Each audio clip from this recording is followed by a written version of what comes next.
അങ്ങനെ ബിഗ് ബോസിൽ ആദ്യത്തെ ശനിയാഴ്ച വന്നിരിക്കുന്നു. നമ്മുടെ ലാലേട്ടൻ വന്നു. ഒരു ലാലിസം. മോഹൻലാലിനെ കാണാൻ ഇപ്പോൾ എത്ര സുന്ദരനായിരിക്കുന്നു അല്ലേ. വയസ്സും പ്രായമൊന്നും മൂപ്പർക്ക് ഒരു വിഷയമല്ല. മോഹൻലാലിനോട് ഒരുപാട് അസൂയുള്ള ആൾക്കാർ പറഞ്ഞു അദ്ദേഹം ഒടിയൻ സിനിമയ്ക്ക് വേണ്ടിയിട്ട് ഇഞ്ചക്ഷൻ ചെയ്തു, അതുപോലെ തന്നെ മുഖമൊക്കെ മാറി, മുഖമൊക്കെ കടന്നൽ കുത്താണെന്ന് പറഞ്ഞു. അങ്ങനെയുള്ള അസൂയക്കാരൊക്കെ ഒന്ന് മോഹൻലാലിനെ കാണുക. മോഹൻലാലിൻ്റെ മുഖത്തിനൊരു ചുക്കും ചുണ്ണാമ്പും പറ്റിയില്ല. നല്ല സുന്ദര കുട്ടപ്പനായിട്ട് പൂക്കളുള്ള ഓണായിട്ട് പൂക്കളുള്ള ഷർട്ടിട്ടാണ് വരുന്ന വരവ് കണ്ടു കഴിഞ്ഞാൽ അതൊരു ഒന്നൊന്നര വരവ് തന്നെയാണ് കേട്ടോ. ശനി ഞായറും കേരളത്തിലെ വീടുകൾക്ക് മലയാളികൾക്ക് ഒരു ദൃശ്യാനുഭവം തന്നെയാണ് മോഹൻലാൽ. അതാണ് ബിഗ് ബോസ് ഷോയുടെ ഏറ്റവും വലിയ വിജയം.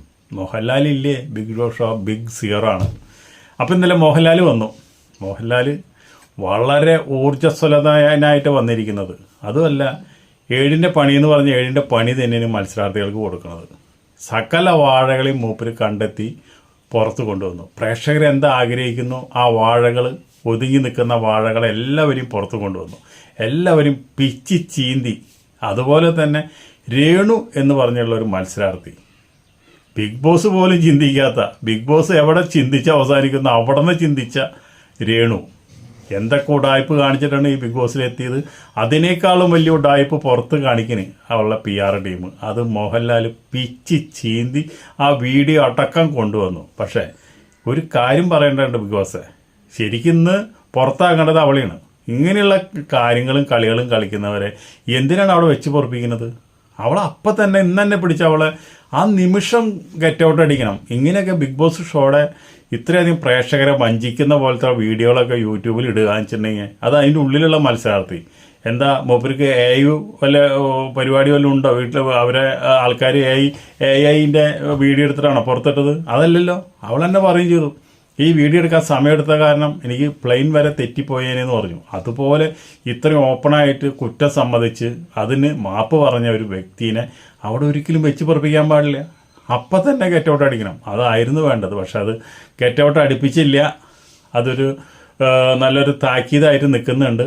അതുകൊണ്ട് ഇനിയും മോഹൻലാൽ പറഞ്ഞ എന്താണ്, മോഹൻലാൽ ഭയങ്കര സരസനാണ് കേട്ടോ. രേണു ഇനി വല്ല വീഡിയോ അടുത്ത ആഴ്ച പോസ്റ്റ് ചെയ്യണമെങ്കിൽ എൻ്റെ കയ്യിൽ തന്നോളൂ, ഞാൻ പോസ്റ്റ് ചെയ്തോളാന്ന്. അപ്പോൾ ഇങ്ങനൊരു അവസ്ഥ ബിഗ് ബോസിന് ഇതിനു മുമ്പ് 6 സീസൺ നടന്നിട്ടും ഉണ്ടായിട്ടില്ല.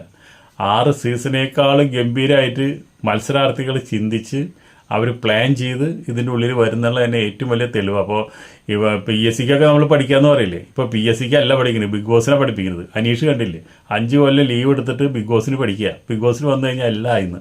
ബിഗ് ബോസിൽ വന്നു കഴിഞ്ഞാൽ ഒന്നും ആവില്ല മക്കളെ. കുറച്ച് ആൾക്കാർ അറിയാം. അത് നിങ്ങളെ ഈയാമ്പാറ്റകൾ ഈ നമ്മുടെ വിളക്കിൻ്റെ മുമ്പിൽ കിടന്ന് പറക്കില്ലേ, അതേപോലെ ഒരു പറക്കൽ മാത്രമേ ഉള്ളൂ. കുറേ കഴിയുമ്പോൾ ഈയാമ്പാറ്റ ആ പറന്ന് അപ്പം തന്നെ അവിടെ വീണ് ചത്തുപോകും. അതുതന്നെയുള്ളൂ. എത്രയോ ആൾക്കാർ ബിഗ് ബോസിൽ വന്നു, അവരൊക്കെ ആരും ഓർത്തിരിക്കുന്നു. അപ്പോൾ നമ്മൾ കണ്ടാൽ പോലും തിരിച്ചറിയില്ല. ആ ഷോ നടക്കുന്ന സമയത്ത് നിങ്ങൾക്കൊരു ഹൈപ്പ് കിട്ടും, കുറച്ച് കാശും പോക്കറ്റിലേക്കാൻ കിട്ടും എന്ന് വിചാരിച്ച് നിങ്ങൾ കിട്ടിയ ജോലിയൊക്കെ കളഞ്ഞ് 5 കൊല്ലം ബിഗ് ബോസിന് വേണ്ടി പഠിക്കല്ലേ. ഒരു വേസ്റ്റ് ഷോ ആണ് ബിഗ് ബോസ്. അത് പ്രേക്ഷകർക്ക് ഒരു എൻ്റർടൈൻമെൻറ്റാണ്. അത് നിങ്ങൾക്കൊരു വേസ്റ്റ് ആയിരിക്കും. നിങ്ങളുടെയൊക്കെ കുടുംബജീവിതം ചിലപ്പോൾ അതിൻ്റെ ആണിക്കല് വർഷം പോകും മക്കളെ. ഇന്ന് ഇവിടെ ലാലേട്ടൻ ഒരാളെ പുറത്താക്കുന്നുണ്ട്. ആളാരെന്നറിയണ്ടേ? നമ്മുടെ രഞ്ജിത്ത് മുൻഷിനെയാണ് ഇന്ന് പുറത്താക്കുന്നത്. അപ്പോൾ ആ മനുഷ്യനെ പുറത്താക്കേണ്ടിയിരുന്നില്ല. സംഗതി വാഴിയാണ്. പക്ഷെ എന്നാലും അതിൽ നല്ല നല്ല സംസാരങ്ങൾ, സത്യസന്ധമായിട്ടുള്ള കാര്യങ്ങൾ സംസാരിക്കുക അദ്ദേഹം. നമ്മുടെ രേണുവിനെ പുറത്താക്കണതിന് പകരമായിട്ട് അയാളെ പുറത്താക്കണത് അത് ഭയങ്കര രസകരമായിട്ടുള്ള സംഭവമാണ്. അദ്ദേഹം പുറത്തായത് കൂടിയിട്ട് അദ്ദേഹത്തിനെ ഒരു വീട്ടുകാരോട് ഒരു വാക്ക് പോലും പറയാണ്ടാണ് ആളെ ഇറങ്ങിപ്പോകുന്നത്. അപ്പോൾ അത് കണ്ടപ്പോൾ നമ്മുടെ ബിഗ് ബോസിന് വിഷമമായി. ബിഗ് ബോസ് പറഞ്ഞു, അതേ രഞ്ജിത്തെ, നീ കുടുംബക്കാരോടൊക്കെ ഒരു യാത്ര ചോദിച്ച് വരുമെന്ന് പറഞ്ഞു. അങ്ങനെ കുടുംബക്കാരോടൊക്കെ യാത്ര ചോദിച്ചു. എന്നിട്ട് ഇവിടെ വന്നിട്ടും മുൻഷിനെ കാണിക്കുന്നില്ല. മുൻഷിനെ കാണിക്കാണ്ട് മോഹൻലാലിൻ്റെ ഇത് സംസാരങ്ങളാണ് വരുന്നത്. എന്നിട്ട് ലാസ്റ്റ് മുൻഷി ലാലേൻ്റെ അടുത്തേക്ക് വരുന്നത്. അങ്ങനെ വളരെ നാടകീയമായിട്ടുള്ളൊരു പുറത്താക്കലാണ് ഇന്നലെ നടന്നത്. അപ്പോൾ ലാലേട്ടൻ കലക്കി. ഇതായിരിക്കണം ലാലേട്ടൻ. അപ്പോൾ നമുക്ക് ഒരുപാട് ഇഷ്ടപ്പെട്ടു. അതുപോലെ തന്നെ പലർക്കും പല നല്ല പേരുകളൊക്കെ കൊടുത്തിട്ടുണ്ട്.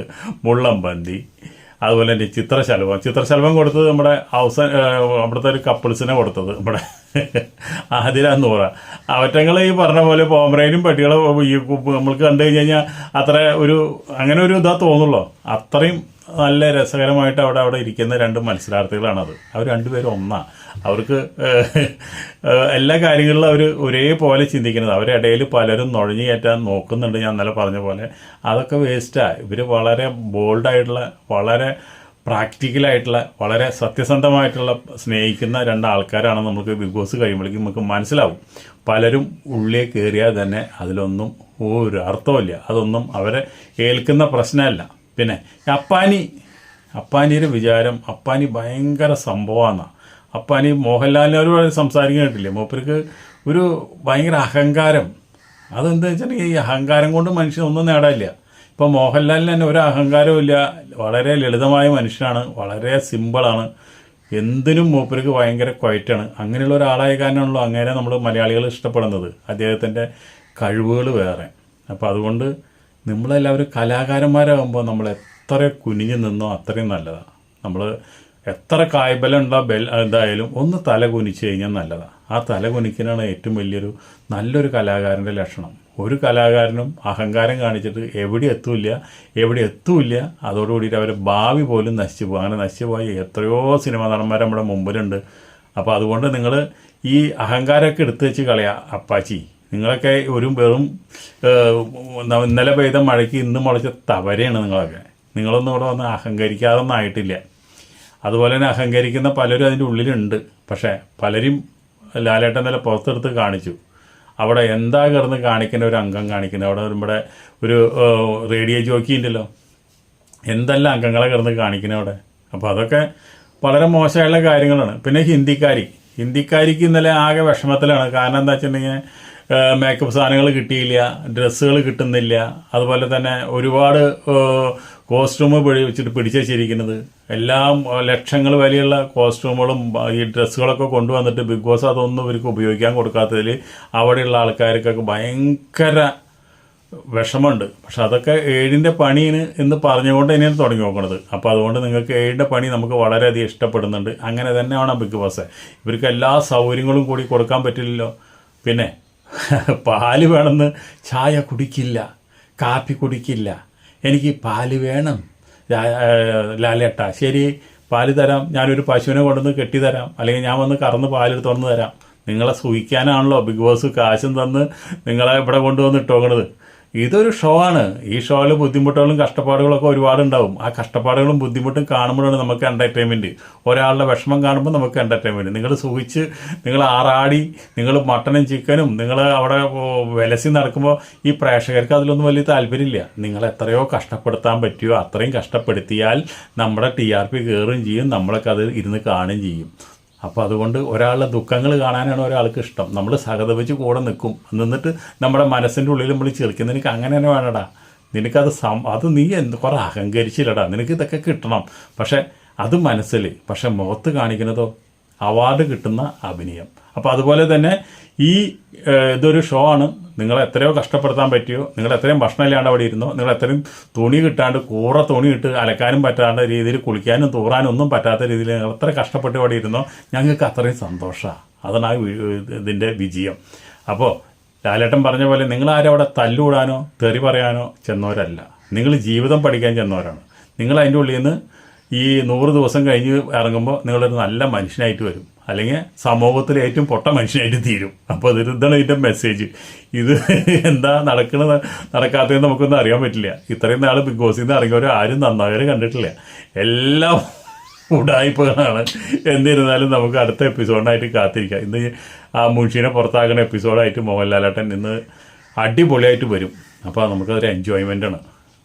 മോഹൻലാലിനെ ഏറ്റവും ലേറ്റസ്റ്റായിട്ട് നമുക്ക് കാണാൻ പറ്റുന്നത് ശനി ഞായറാണ്. ആ ഒരു ദിവസത്തിന് വേണ്ടി നമുക്ക് കാത്തിരിക്കാം. ഇപ്പോൾ ഇതിലും മേലെ പറയാനൊന്നും ഇന്നലത്തെ എപ്പിസോഡിന് ഇല്ല. അതുകൊണ്ട് നമുക്ക് വീഡിയോ വൈൻഡപ്പ് ചെയ്യാം. നിങ്ങൾ ചാനലൊന്ന് ബൂസ്റ്റ് ചെയ്താൽ അത്ര മതി, വേറൊന്നും വേണ്ട കേട്ടോ. ഓക്കെ.